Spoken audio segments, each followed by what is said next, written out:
dia, boa tarde, boa noite, meus irmãos. Alisson Tonassi, mais uma vez para a gente poder falar de espiritismo, umbanda, espiritualidade. Eu estava pensando agora que uma irmã falou sobre a questão dela ter visto um orixá falar numa língua estranha e tal. E aí eu estava pensando, né, que na Umbanda nada é errado, né? Existe uma teoria que o orixá não fala, né? Mas eu quero também dizer o seguinte: a gente não sabe nada. A gente, na nossa pequenez, a gente não sabe realmente como é que funciona as diretrizes de Deus. Então, com relação ao orixá, a um orixá falar, a um orixá manifestar-se, existem várias teorias, né? Existe uma teoria imanente, ou seja, o orixá, a fagulha do orixá que te criou, ela vibra dentro de você. Isso é uma teoria. Existe uma teoria que o orixá vibra junto, né? Então, o orixá que está dentro, ele faz uma ressonância com o orixá externo, com o orixá maior, certo? Então, a partir do momento em que você ativa o que está dentro, ele vibra com o que está fora. Existe uma teoria que o orixá irradia da sua divindade, do seu plano superior, uma energia, uma fagulha de energia que manifesta em você, ou seja, uma energia transcendente, certo? Existe ainda a teoria que o orixá, ele é representado por um ser humano, ou seja, um espírito humano que se manifesta na força de um orixá. Então, como um intermediário do orixá para conosco, certo? A gente não sabe, nós não sabemos, e eu particularmente acredito, que todas essas teorias que nós estamos falando são plausíveis.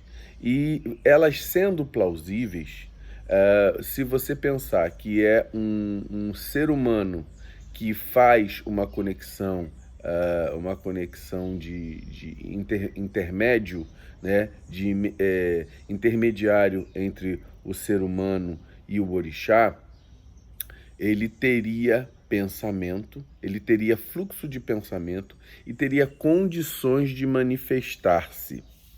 Manifestar-se no sentido da fala.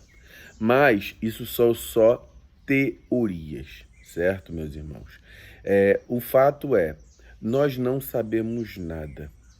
O que nós podemos, e eu respondi lá no grupo, o que nós podemos é analisar aquilo que nós percebemos e analisar e estudar o fenômeno quando ocorre no outro, certo? Quando ocorre com o outro, a gente vai tendo as pequenas observações disso tudo. Então, o que ocorre? Mesmo assim, vamos supor que eu tenha uma manifestação em mim. Eu vejo para mim o orixá que me rege como um representante humano. Eu vejo um ser humano na forma do que a gente entende como orixá.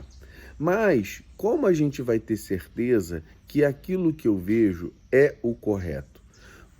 Porque vamos supor, eu vejo como uma representante humana, mas vamos supor que a energia seja uma energia transcendente que bata no meu cérebro, que venha a ser absorvida pelo meu cérebro e o meu cérebro entenda ela como um ser humano, um representante humano e não seja.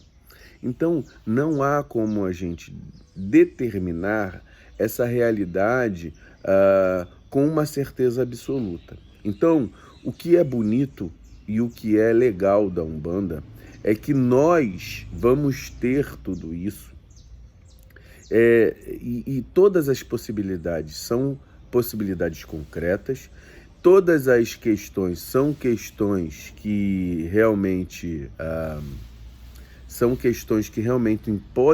podem ter relevância, e a gente tá lidando com um campo de lógica e de lógica, observação, né, e questionamento, né? Tudo que nós falamos aqui é certo e fundamentado.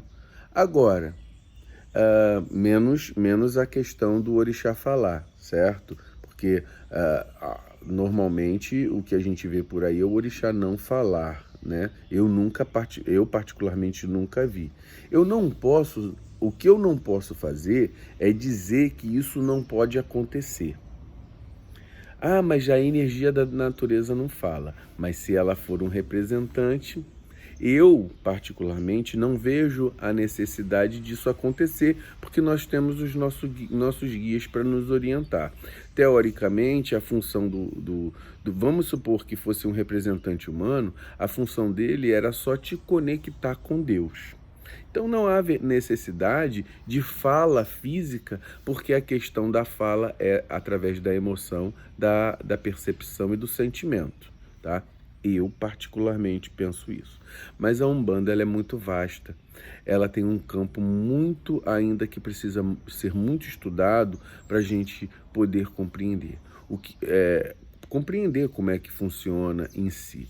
Muitas vezes a gente talvez nem compreenda, porque compreender um ser divino é muitas vezes limitado em relação às questões de compreensão de um cérebro limitado humano. Entende, meus irmãos?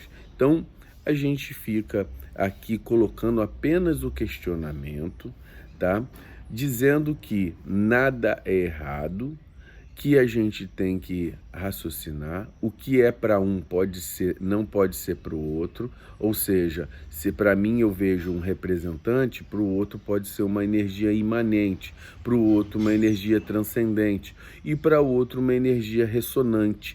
Então, quer dizer, nada é errado, porque o que para mim, por exemplo, eu uso óculos, tem outras pessoas que não usam, né? Eu escuto bem, outras pessoas não escutam. Eu tenho um bom equilíbrio, outras pessoas têm um mau equilíbrio. Então, o que é para um não é para o outro. Vamos pensar nisso, vamos pensar na nossa Umbanda, não vamos fechar a Umbanda numa caixa, ou o conhecimento ser fechado e bater martelo para algo que realmente a gente nem chegou a conhecer, certo? É muito importante ter essa visão da Umbanda, que ela é aberta, tá? Então, linhas de raciocínio e teorias é muito importante a gente conhecer. Você vai ver vertentes, você vai ver vários, cada terreiro é quase uma vertente particular, então é muito interessante a gente conhecer o que é do outro sem o preconceito, sem ter uma barreira, uma viseira que tapa a nosso entendimento. A gente vai tentar entender lógica, mas o que é a lógica para a espiritualidade, para Deus, né, meus irmãos? Então, fiquemos com axé e que a gente possa sempre raciocinar com grande abertura na nossa Umbanda. Muito axé, meus irmãos.